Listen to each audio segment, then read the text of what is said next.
Colin, Carson, a legend of the sport. Nice to have you here.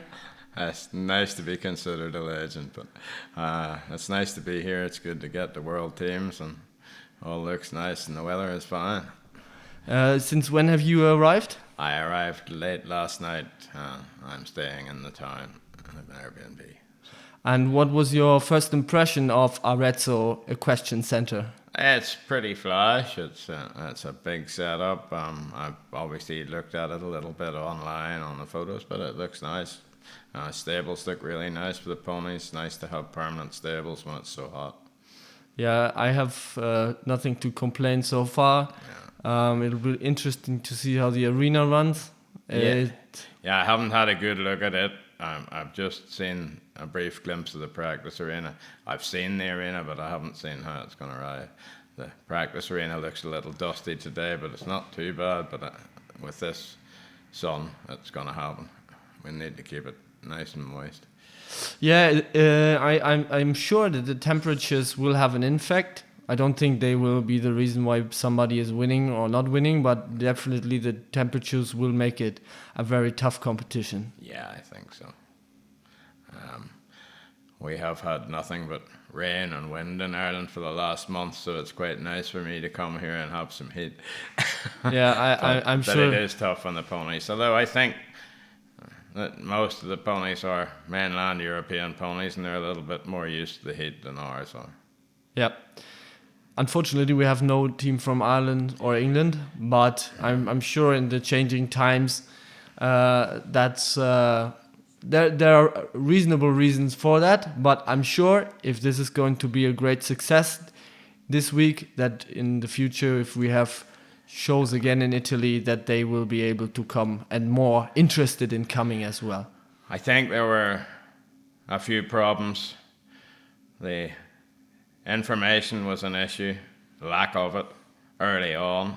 Usually we have quite a lot of information 18 months before the tournament, and for people and teams that we're trying to get, I think that the fact that it might have been extreme heat put some people off going, but I don't think that's really a valid excuse.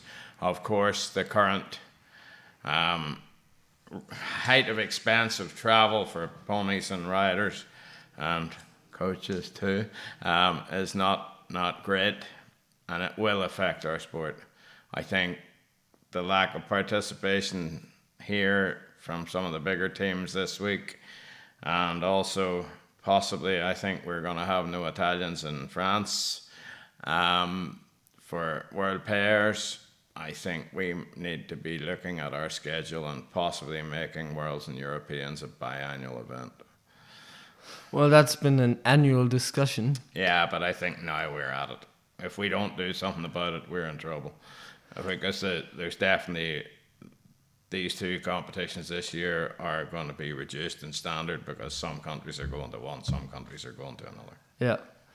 Well, I think it's not uncommon when you're going into the unknown that you are talking about the worst case scenario. Yeah. And I think this is what happened to the discussion with the temperatures.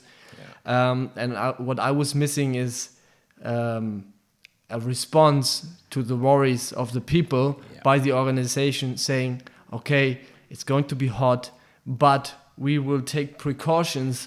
Step 1, we are not running in the middle of the day. Yeah. Step 2, there's water available everywhere to wash the ponies down. We'll give them breaks in between races that are longer than usual. And if we would have had those information before the start of the year, I think... Totally agree. It would have made it so much easier to persuade people to come. But now we're here, and I don't want to complain. Today has been the first day, 36 degrees, and a nice breeze. It's nowhere near as humid as I think a lot of people were expecting. And that's what I'm saying. It's so unfortunate that people, based on those early discussions, which are common, take the decision. As far as I was aware from early doors, it had actually been originally planned for August, and August is notoriously humid, and now that it actually ended up being in July, I think makes a difference. But people didn't know that in time. Yeah. Colin, you're famous for your bookie view, and I'd like you to give your opinion here on the Mounted Game Studio about the Open A final. You got me a bit early. I haven't even looked at who's here. You would expect that Italy and France will be competitive. You would expect Germany to be competitive.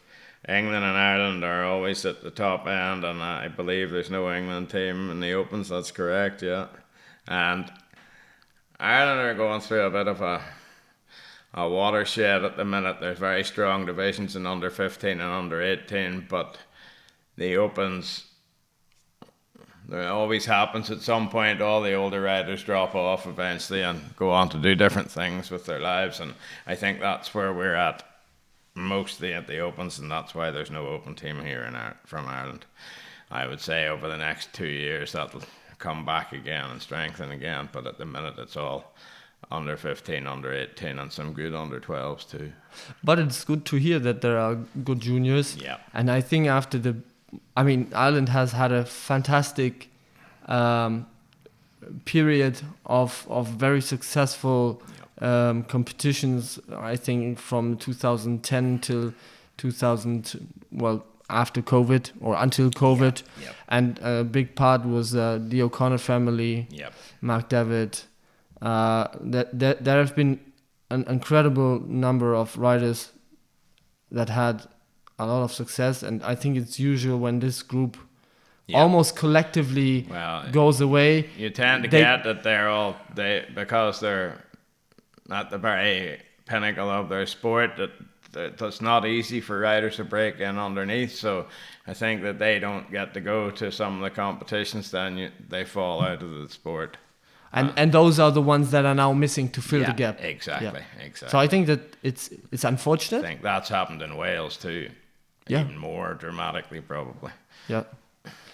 But I'm hopeful that it'll come back. And I know there's a big numbers in under 15, under 18, and quite big numbers in under 12 coming through from Pony Club as well. So I think that Ireland is in a good shape at the minute to come forward. Very good. Okay, Colin, thank you very much for your time. No problem. And it will be interesting to see whether France or Italy will be the strongest I can have favorite. a chat with you later on in the week and before, and I see some practice sessions if you want, and I'll give you a more. All right, we'll meet before the A final. Yeah. Thank you, Colin. Sounds good.